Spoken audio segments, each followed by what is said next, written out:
Howdy, Immortalium here, and I generally try to be positive on this channel. Talk about the things that I love and a lot of the topics that I love.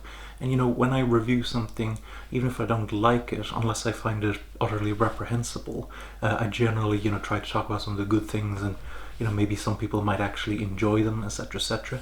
But today I'm going to be a bit more negative. I'm going to discuss why I hate the term the big three.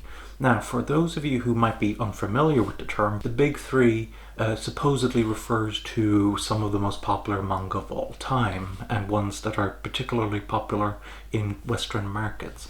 Those series being One Piece, Naruto, and Bleach. I remember first coming across this term when I was getting into manga back in around 2009, and since then I've had to question a lot of aspects about this term. So having said all that, I thought I might explain my thoughts on why I hate the term the big three and why I think it's actually a bad term that should be gotten rid of by the fan base. So the first thing I have to ask is whether the term was ever true at all.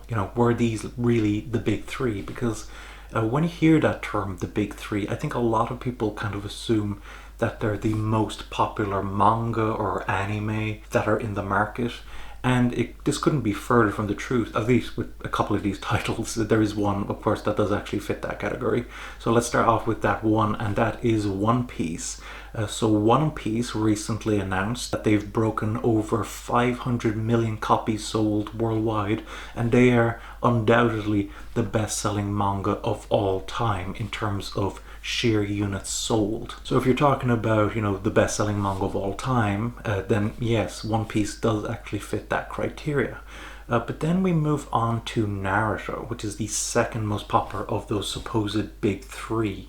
And we see that it actually jumps down quite a bit. For one, we have to skip Dragon Ball and Golgo 13 in terms of sales. And we actually see that it's tied for fourth place along with Doraemon and Detective Conan. So that's quite interesting. And then if we head even further down, we get to Bleach. They've announced that they've sold 130 million copies, and that puts it in 12th place behind other series such as Slam Dunk, such as Kochikame, such as Demon Slayer, such as Crayon Shin-chan, and of course Oishinbo. Now, in case you're, looking at me and you're going, why are you making fun of these series for selling like 250 million copies or 130 million copies? Those are still impressive sales figures. They are, don't get me wrong. But what I'm saying is that this term, the big three, unless you actually look into it, will make a lot of people think that these are the three biggest manga of all time, when they are not. Well, One Piece is, but you know what I mean. When we move into the anime sector, this is where it really begins to not apply. So in terms of the most watched anime episodes of all time, none of these series are in it. In terms of sheer number of people watching a single episode, we have series like Astro Boy, we have Chibi Maruko-chan, we have Sazai-san, Dr. Slump, Touch, etc., etc. Loads and loads and loads of series. And even though, One Piece does well enough on television, it generally gets into the top 10 viewed anime, or I guess it's animation of the week. Bleach and Naruto quite often struggled to break their way into the top 10. They did on occasion, but they weren't anywhere near as popular as many of these other anime series in Japan. So having said all that, you might be wondering why I'm even talking about this term. This term is decently old at this point in terms of the Western fandom. While One Piece is going strong in terms of the anime and the manga, Naruto finished up the manga and the anime quite a while ago. I guess its spin-off Boruto is still going, but I'm talking about Naruto specifically. And with regards to Bleach, the anime and manga ended quite a while ago as well.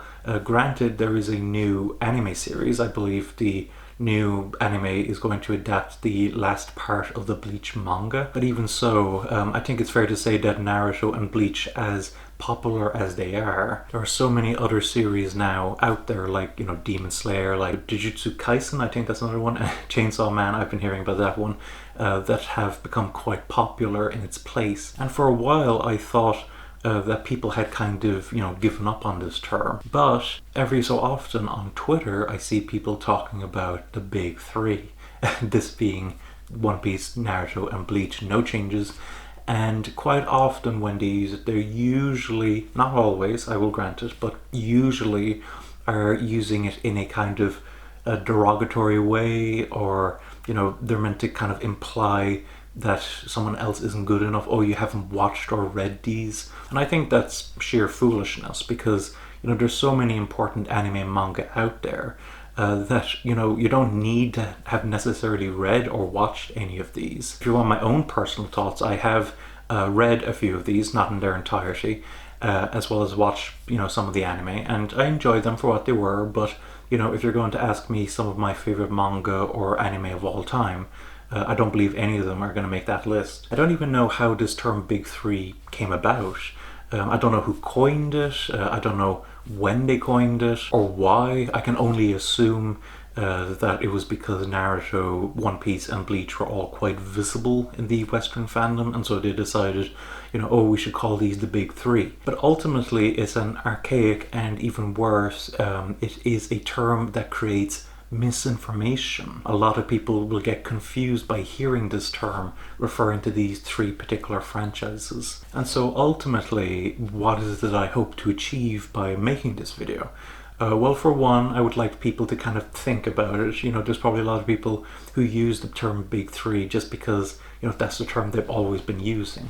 But perhaps it might help to actually take a step back and take a look at these series and kind of think to yourself, are these really the Big Three? Like, have they ever been the Big Three?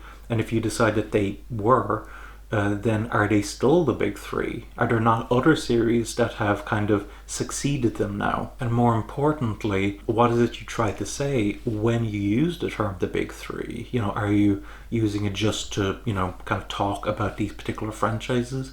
Or are you using it in such a way that you're trying to shame someone into watching or reading these series?